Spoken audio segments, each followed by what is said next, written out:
আমাদের হাফিজুর রহমান সিদ্দিক সাহেবের একটি বয়ান আপনাদের মাঝে নিয়ে আসলাম। তো এখানে কোনো আপোষ নেই। আল্লাহর কোরআনের কথা পছন্দ করবেন না, তার সাথে কোনো আপোষ নেই। সুলাইমান নবী গোটা দুনিয়া পরিচালনা করছেন, এ কথা কোরআনে আছে। ইউসুফ নবী মিশরের অর্থমন্ত্রী ছিলেন, এ কথা কোরআনে আছে। কথা বলেন। জুলকারনাইন গোটা দুনিয়া চালাইছেন, কথা কোরআনে আছে। আমার রহমতের নবী মদিনার রাষ্ট্র চালাইছেন, ইসলামে কথা আছে।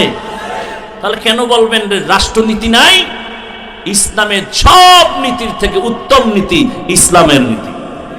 আমরা বুঝি না, আলোচনা নাই, এজন্য আমরা মন্তব্য করি।